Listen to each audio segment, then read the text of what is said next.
You're listening to Later with Mo Kelly on demand from KFI AM 640. And the box office had a not too shabby weekend once again. A strong opening for Despicable Me 4. It came in with $122 million domestically, $230 million worldwide. When you do $250 million your first weekend out, that's nothing to sneeze at. Let me be honest.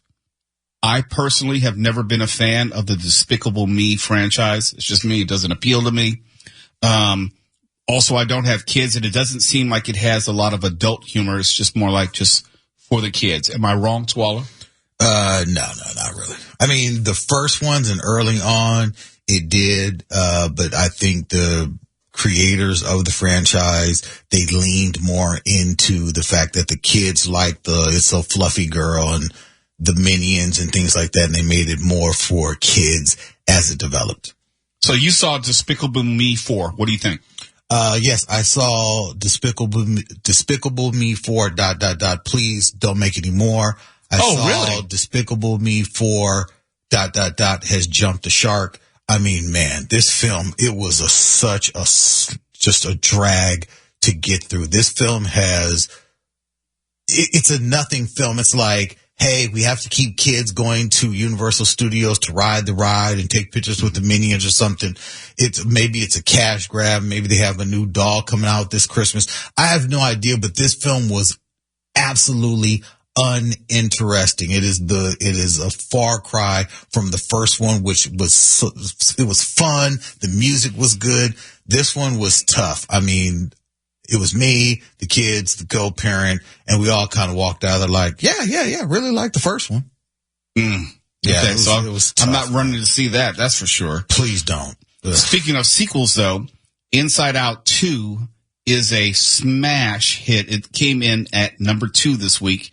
It still grossed another $30 million domestically. Worldwide, it's crossed $1.2 billion and still going strong. It's grossed more than $500 million here in the U.S., and it's even a bigger hit internationally, which means that it will have some legs. We haven't seen a movie do this well in a while, and I think it'll probably do better than both Barbie and also Super Mario Brothers last year. Yeah, I agree with that. This film, it has appeal across generations, and it deserves every bit of this billion that it's gotten so far. But outside of that, we have some generally, I'll say, strong movies. A Quiet Place, Day One, is not expected to do gangbusters, but it came in third. Its worldwide gross is $177 million. It's been well received, critically acclaimed. Lupita Nyong'o's performance has been especially praised. There has been some talk of maybe it may lead to some awards. I'm not going to oversell it. I've seen the movie, and I can understand why, because she is doing a lot of acting with nothing to respond to. You know, if you know, with the CGI and her character journey, it is a really, really good movie just for her performance alone. But overall, the movie is very good. And that was rated R? Oh, yeah. Oh, wow. Okay, so it's doing that good, and it's rated R. And it's rated R. All right, Mark, coming in number 4 is Maxine. Yeah, I kind of want to see that. I'm not a huge fan of the first two, but they're very well made. And if you like genre movies, especially 70s horror films, you're going to like that. But I'm not so crazy about it that I had to rush out to a theater and see it. I just watched Pearl a few days ago, which is the second in the trilogy. Solid, but not great. Give us some backstory on the trilogy. What is it all about? Well, in the first one, some people rent a barn to make a porno movie, and the people who own it are really angry about it, and you could say they're homicidally angry about it. In the second one, Pearl, it's the origin of the old woman, and I don't really want to spoil anything else by telling you that. The third one jumps to the 80s, and one of the characters from the first film is in the film industry, and there's murder. Lots of murder. Some people have complained that it's kind of so-so average, but then the deaths themselves are horrifically gory. That's not something that I have a problem with, because if you know what kind of movie you're going into, then that's what you're getting. Is it a horror movie or something different? They're, I think, intended as an homage to slasher films of the period, like 70s, 80s slasher films. Mm-hmm. One word for those is giallo. Italians popularized them. Giallo meant yellow, which was an indication of kind of their low-quality tabloid nature. Okay. See, that some new information. Coming in at number 5, Bad Boys Ride or Die. That movie has some legs.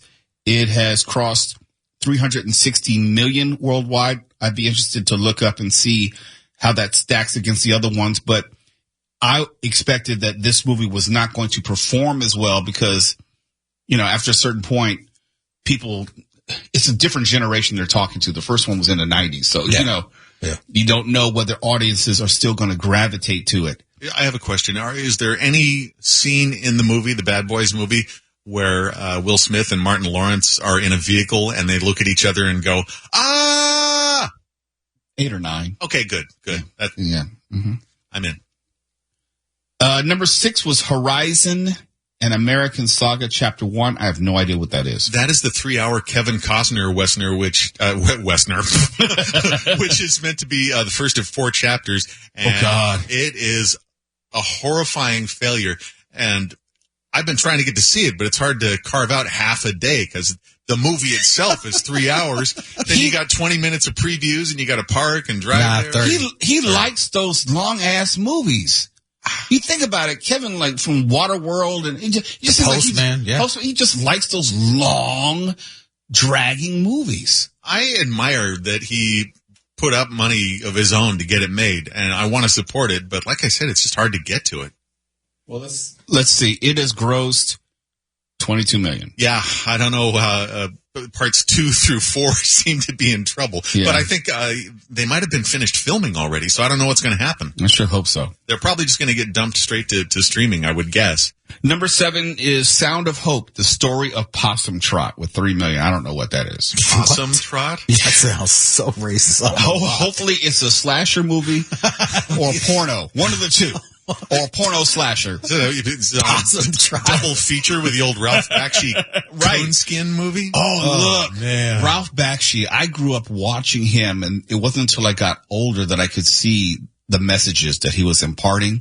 One of my favorite movies, though, growing up was Wizards. Well, of course. Yeah. And I wonder what Ralph Bakshi would do with Pixar styled animation today, because Ralph Bakshi, he would integrate live action. A lot of rotoscoping. Rotoscoping, that's the word I'm looking for. Yeah, with his classic animation. He has some good characters, but Wizards was my favorite of his movies. Oh, he was great. But that number 7 was Sound of Hope, the story of Possum Trot.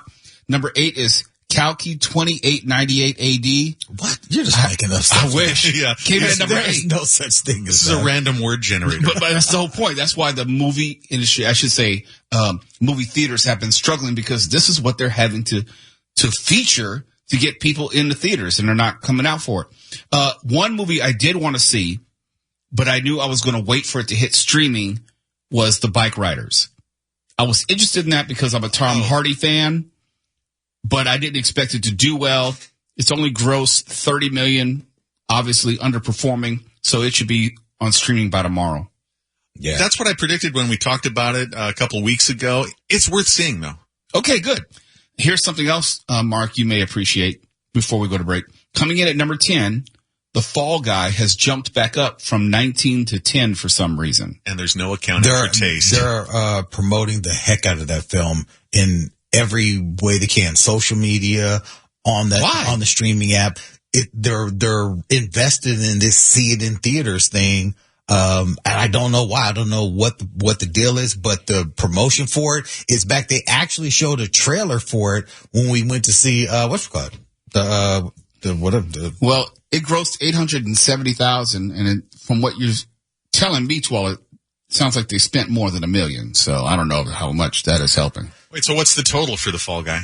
It is 92 million domestically, 176 million worldwide. Oh, please, no sequel, please. Yeah, we got to get the $6 million man. We got to do that before we do anything. Well, there's been talk of that for a long time. There has been. Wasn't Mark Wahlberg? Mark Wahlberg was attached to it. Still hasn't happened. I don't know if I want that. Definitely not with him.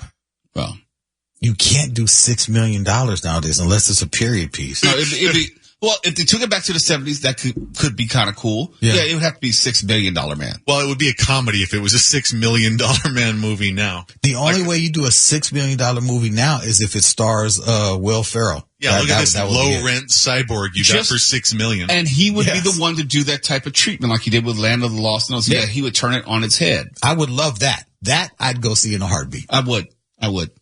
I'd like to see him take a crack at it seriously, though. Like a really cool cyborg secret agent movie. Well, it won't be happening anytime soon. That much I do know. No. It's later with Mo Kelly. KFI AM 640 live everywhere on the iHeartRadio app.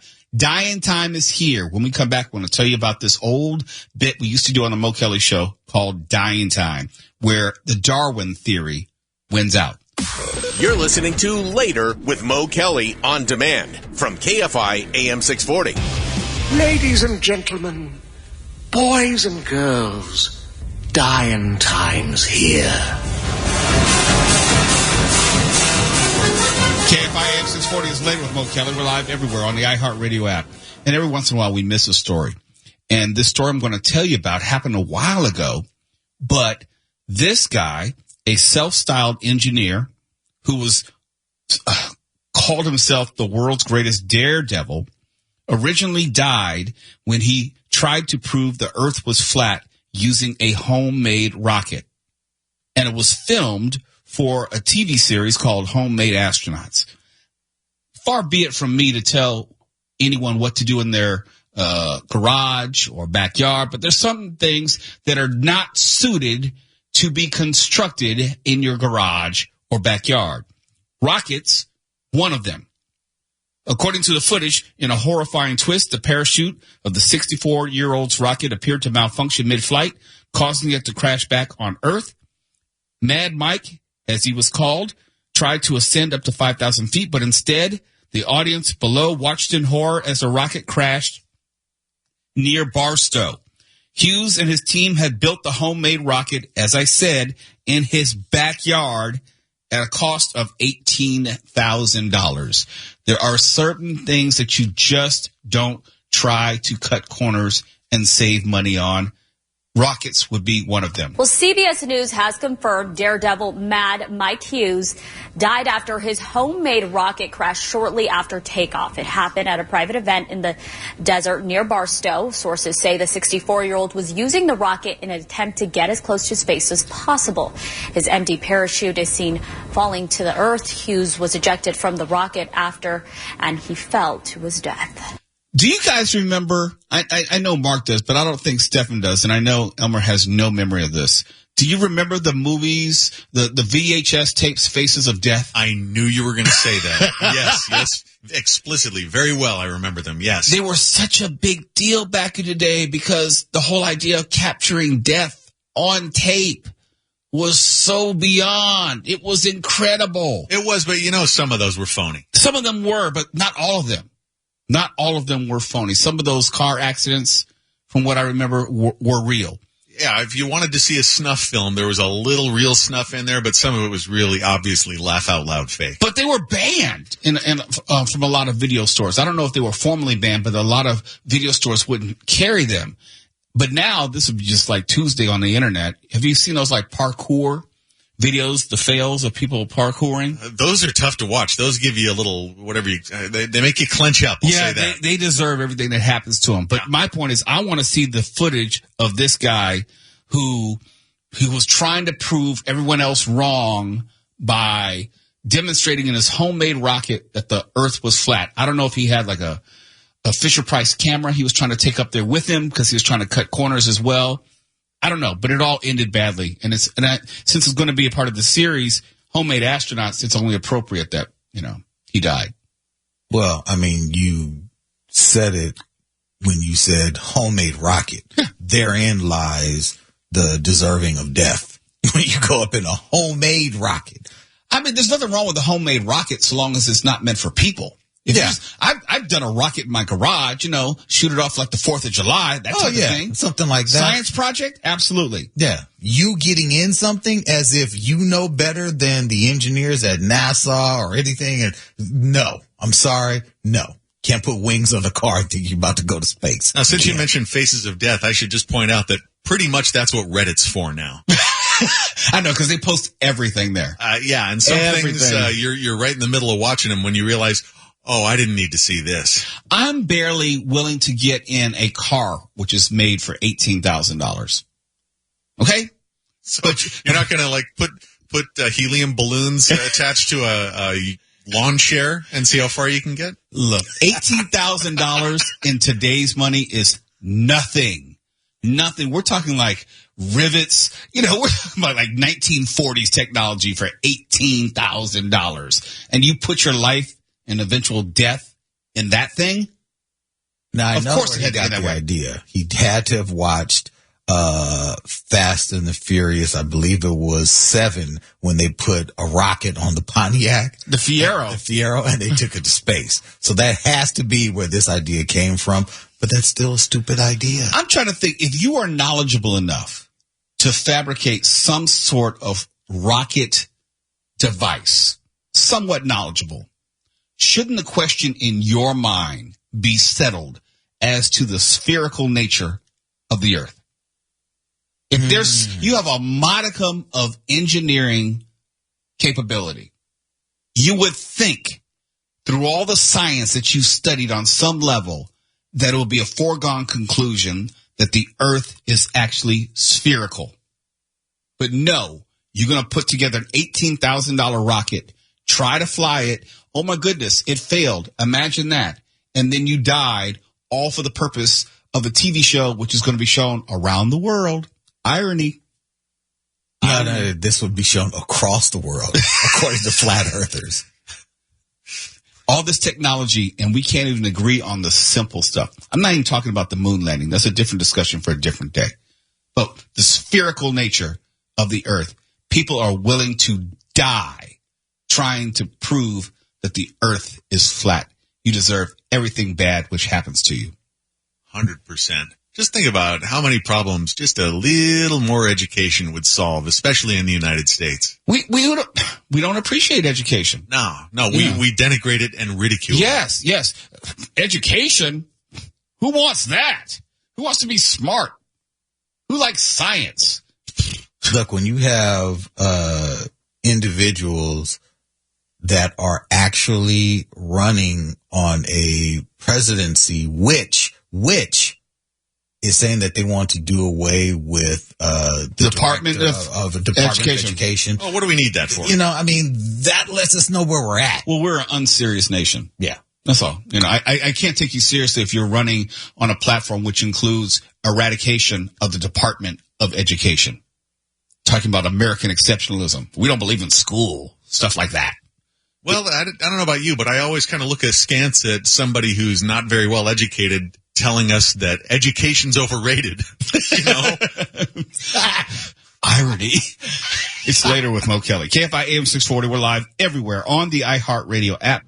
You're listening to Later with Mo Kelly on demand from KFI AM 640. And as we continue this science exploration theme discussion, the crew, and I'll put that in air quotes. I don't know if they're actually a crew, but the crew of the NASA mission to Mars, the Crew Health and Performance Exploration Analog crew, I guess they call it CHAPEA. Those folks emerged from their craft, air quotes, after a year-long voyage that never left the planet. The 4 volunteer crew members spent more than 12 months inside NASA's first simulated Mars environment at Johnson Space Center in Houston, coming out of the artificial alien environment this past Saturday at 5 p.m. They spent a year there. Pop quiz.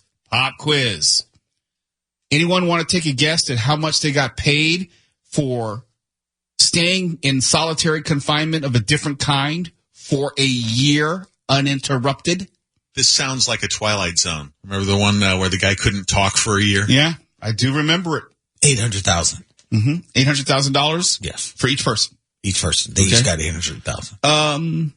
Stefan, do you have an idea how much people were paid individually to play Martian astronaut so they could monitor the health and performance of this would-be crew on Mars for 1 year?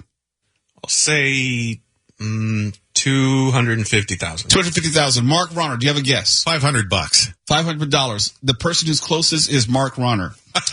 They were paid individually $10 per waking hour. That's not even fast food minimum wage. That's below minimum wage of most states. And it comes to a total of about $60,000 for the year. 60,000. Y'all are idiots.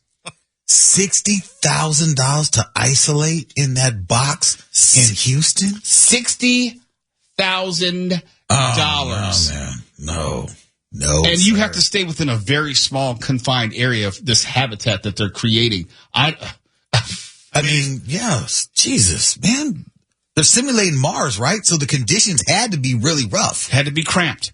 Right? Here we go. A major step forward for NASA's mission to send astronauts to Mars. Last night, 4 volunteers emerged from more than a year in isolation here on Earth. Can you imagine that? 378 days to be exact. It was all to simulate and study what it would be like for humans to then live on Mars. So this meant living in a 1,700 square foot enclosure with communication delays and limited resources. During the time, the team also conducted mock spacewalks and even grew and harvested some crops on practice Martian habitats. I am so proud and honored to be part of this crew and project, and to be a part of a small incremental part of the work being done here on Earth that will one day enable humans to explore and live on Mars. NASA says that it's hoping to send astronauts to the Red Planet in the late 2030s. NASA, you are so cheap. So cheap. A year in a habitat, and you barely gave them... Look, they're already sacrificing, and you're not even rewarding the sacrifice. And I know these folks, they were like chosen out of hundreds of thousands of applicants. People wanted to do this. I don't get it. But see, I blame this on the lack of funding to our space program. I know that one thing, and all credit due to former President Trump in his quest to get funding and get America at the front of the space race again. That was the whole emphasis behind creating Space Force. And a lot of us laughed at it because on the surface it sounded like a joke. But when you look at all the money that came into NASA and research and all that, it's to me, it's not a surprise because NASA is hurting for money. There's several programs that are being shut down at NASA because of a lack of funding. So it's, but we have to go forward. Well, 2 additional NASA CHAPEA missions are planned, and crews will continue conducting simulated spacewalks. I don't know what the hell that is. Are they like in a pool or something? And gathering data on factors related to physical and behavioral health and performance. Yes. All right. What would be your amount? In other words, let's say NASA came to each one of us and said, Mo, Mark, Twala, Stefan, we really want you to be a part of this. We want KFI to cover this every step of the way. It'll be great for NASA. It'll be great for KFI. But we want you to commit to 378 days where you'll be separated, with the exception of that long-range so-called communication, separated from the rest of the world. What would be your asking price? I'd say haven't the last 4 years of COVID isolation been enough, you swine? There's no price. Stefan? What? Can you be bought? I actually like Twal's number. I think I would take it for like $900,000. 900,000? Yeah, at least, I was like, 800, 850, like Fuchsia's like, you're raising the bar. If I'm going to give you a year, a la being in solitary confinement in prison, I need to be duly compensated on the other side, and I wouldn't do it for less than $5 million. Like I was wrongly imprisoned and I lost a year of my life. I would need something back and some on the other side. It'd have to be an investment of some kind. Look, I want my name to be etched onto the Mars ship when it actually goes, and I want to go into the annals of history as a Mars explorer. We probably won't live that long. That's why I want my name to live on. I want it to be, if you have a room on the ship, you call it the Sharp Room or something like that. I want forever my name to be included in the annals of space exploration and history, and I want my ashes to be taken up when the maiden voyage goes. I'd have to have stipulations like that. I want a building at Johnson Space Center named after me. The Mo and Tawala latrines. Excuse me. I said building Johnson Space Center. I didn't say on the ship. I said building, structure. You are edifice. Obsessed with having buildings named after you. This is the second time you brought this up. I'm consistent. That's what I want. I don't even need an honorary degree. I just want my name on a building. Can it be any kind of building? Well, it has to be a reputable one. Johnson Space Center would qualify. Okay. I want a statue over at JPL. Well, now we're up in the ante here. Now we're talking statues. I'm saying, look, if I'm only taking 800,000, definitely my name included in the annals of space exploration history and a statue of some sort, even a bust with a plaque at JPL. When you put it that way, it seems entirely reasonable. A huge statue? Like a bust. Like the Rocky statue that Stallone had. I don't need that. Just like when you're on the tour, you pass by my bus and it has a light behind it and it has like a little video montage or something of me like on the ship doing pranks, on the ship. Where does the flush handle go on the statue? See, you walked into that one. Well, you really did. See, that's why I don't trust Mark Runner. He's always looking to break us down. Well, I hate to deflate the two massive egos on you guys. I mean, I don't want to get in the way of anything. Mark, I'm doing this for science. No. That's not massive ego, just greed. There's a difference. I want something in return. And if I'm going to give up a year of my life, something I can't get back, it's not going to be for $60,000. Well, the way I figure it is, I'm going to have an ankle bracelet because I'm going to be in trouble for something and I'm not going anywhere anyway. That's the only way I'd submit to anything like this. Look, I would rather work fast food than stay locked in some room for a year. I think you'd be good at that. I think you have the perfect personality for somebody at the window. No, I'm going to be on fries. Yeah. Bump that because people leave me alone. See, I have to work the window. I have to talk to people. And I have to put up with a lot of stupid stuff. Well, Mr. Gift of Gab, I think that's your true calling. And that's when I start cussing out people. That doesn't go over well because then they'll, and Tawala, I'm closer to Tawala than a nice employee. I'd start giving people specials. You got a trunk too? The first guy who pops off. One. I'm giving him a special order with some secret sauce. Hey, but no, I think you got my order wrong. 2 on that thing. Might as well. Punk 2 and spit on that thing. You know what I mean? You're listening to Later with Mo Kelly on demand from KFI AM 640. And before we go, Elmer, get on the mic.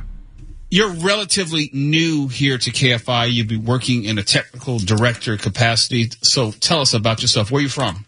I'm from the Bronx, New York. My family comes from the Dominican Republic. And I've been out here in LA for 5 years. Before that, I was in Georgia, North Carolina. I was in the Air Force.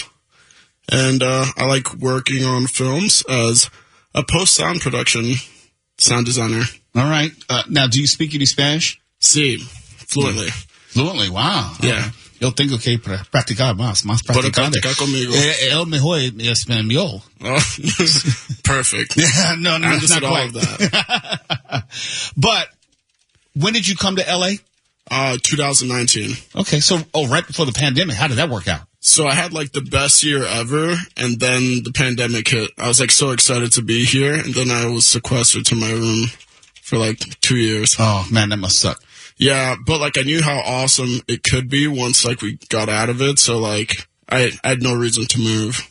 Okay, so you said we were 32. Any special person in your life? No. Single, ready LA. to mingle. Yeah, this is LA. Everybody's fake out here and everything. So where are you in your tour of shows here at KFI? Who have you been able to work with so far? Gary and Shannon, John Colbo, Dean Sharp. Mm-hmm. Have you worked with Bill yet? Yeah, I have worked with Bill. Yeah. Tawala as well. I worked on your show. Okay. Yep. Did a good job, too. Did a great job. Thank you so much. Dr. Wendy, I just worked with her. And this other show on the weekend that was really fun. Forgot the individual's name, though. That's okay. That's okay. You can't do it all. Yeah. You can't remember it all. All right. Let's try. Whenever we have someone who may be new working with us or training with us, I always like to know something about him, her, them, just to get a sense of what they're trying to do in life, where they're going, where they've come from. It sounds like you have a 1,000 different stories given the different places that you've lived, military service, all of those things. So, when you start working with us in earnest, we'll have plenty of questions for you. Go ahead, Mark. You've got a terrific voice, Elmer. Can you do a Bane? You were merely born into darkness. I was born into darkness, molded by it. I forgot the first. I used to do it so many times. No. That exceeded expectations. You fight like a young man. Oh, nice. I love the Dark Knight. Nice. Okay. All right. Well, welcome to KFI. A belated welcome to LA. And maybe sometime you'll let me practice my Spanish with you. Of course, yeah. I'm glad to be here. This show is awesome. I can't wait to keep laughing. You tell all the girls that. Stop. All right, any other questions before we get out of here? Mark, you had a Bane question. No, you can't listen to him and not hear it now. No, you can't. No, yeah, it's great now. I've never thought. But he did it on call, so that's even better. Yeah, you've got a great gift. Don't take it for granted. Oh, I had the squeakiest voice, and then puberty hit at like 17, and it just disappeared. Wait, puberty at 17? Yeah, I hit it late. I was like, "Hello, everyone," and then like at 17, I was like, "How does that happen? How does puberty hit at 17? I don't know, but like I had a growth spurt. I was like 5'4", and then out of nowhere, I was like 6 foot. Well, don't rub it in. See, I don't like you to be. I suffered enough. I had late puberty, but when it came, oh baby! Oh yeah. I suffered enough. It was horrible, like prior to that. So I mean, thankfully. Well, congratulations, welcome. We are glad to have you. And we have to talk some nerd stuff sometime. 100%. It's Later with Mo Kelly. KFI AM 640 live everywhere on the iHeartRadio app. The more you know, the easier it is to avoid the idiots around you. KFI. And KOST HD2. Los Angeles, Orange County. Live everywhere.